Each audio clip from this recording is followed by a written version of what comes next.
Hey, welcome back everybody to Game 4 of Sparkyz versus Woongjin Stars. This is going to be my MVP of Round 1, CrocuS for Sparkyz, the Terran formerly known as Justin, versus Neo.G Soulkey, who I will obviously be calling Soulkey. But Soulkey, another one of these casts that I've never heard of. I think this is actually his first appearance in the 9-10 Proleague season, so I don't really know all that much about him. Sorry about that. What I do know is that CrocuS is a new man now. In my opinion, this is a done deal. CrocuS has this match and this set all wrapped up.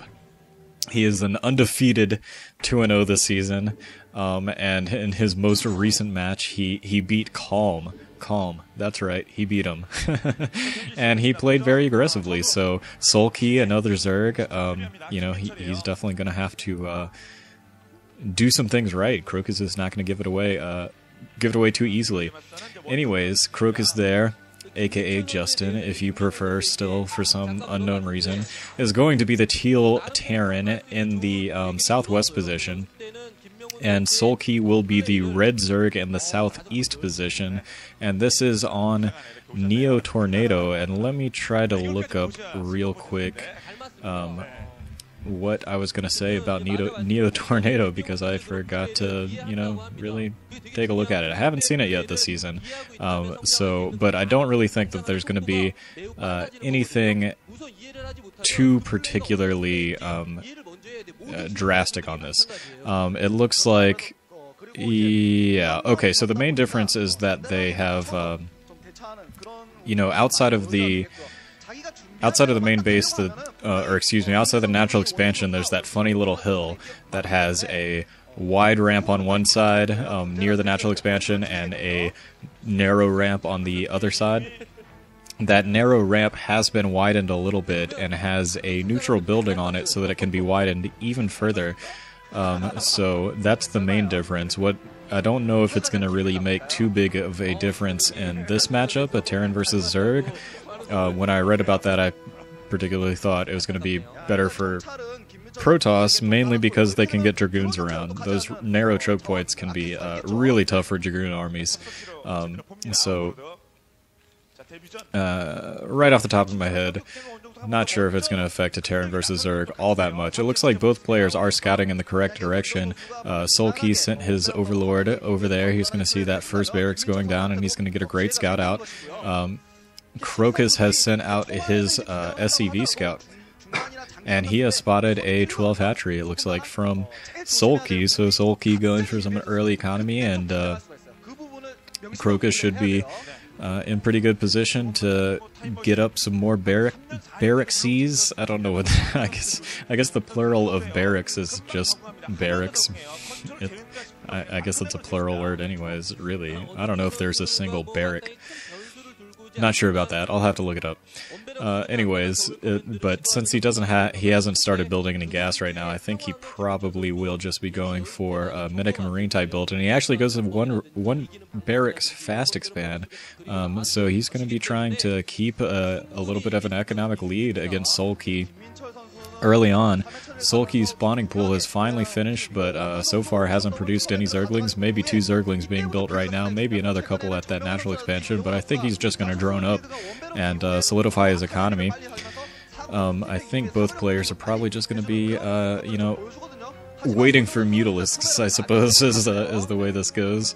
You know, generally in a standard Terran versus Zerg, yeah, there goes down the second barracks, so a couple of Marines being built pretty quickly, but it's pretty much how this usually goes, as some Zerglings try to, you know, keep any Marines at bay until Mutalisks arrive, and those Mutalisks try to keep Medic and Marines at bay until maybe Lurkers arrive, and you know, after that it just gets into late game stuff. But quick lair going down, and actually he's putting his lair in his natural expansion because that SCV scout is still alive, just because there were only 2 Zerglings produced. CrocuS looks like he might be positioning to go in for a little bit of a timing attack. He's got 3 Marines kind of sticking out in front of his natural expansion. But he will be bringing those back, and his academy is just now being put down, so it'll still be a little while before he gets any any medics to supplement these Marines. But you know, it's been sort of in fashion for, that's funny, I actually hadn't seen the neutral building. The neutral building is a Zerg Chrysalis. They're building an extra Kerrigan on those ramps outside of the natural expansion. But it's what I was saying is it's been a little bit in fashion lately for Terran to go for this this timing attack with Marines and Fire Bats and a couple medics right before Mutalisks come out, especially if the Zerg fast expands like that. And it looks like, you know, both players kind of posturing to do that sort of thing. The Spire has been put down from Sulky, and CrocuS is not going to be able to spot that because of a nice drone denying the scout. Sulky sending out his Zerglings near the natural expansion of CrocuS, but he is forced to put down 2 sunken colonies so far. A third one, yes, 3 sunken colonies have been, well, 1 sunken colony and 2 extra creep colonies, and it looks like he's trying to flank in with his Zerglings. Pretty nice little tactical maneuver, but CrocuS is on top of it, not losing any units, and taking out 1 Zergling. Those 2 Fire Bats are in, and CrocuS is ready now to attack. He is moving those Medica Marines and a couple of Fire Bats in, but Sulky might have delayed just enough to let those sunken colonies fill in, and it looks like he has 3 sunken colonies, ought to be able to defend that, and CrocuS realizes that and pulls back. If there's only 2 sunken colonies, he would have been in great position. But now, Sulky pretty wisely going for a counterattack. Only 3 Marines in the area, no medics, and it looks like CrocuS is just able to defend against that.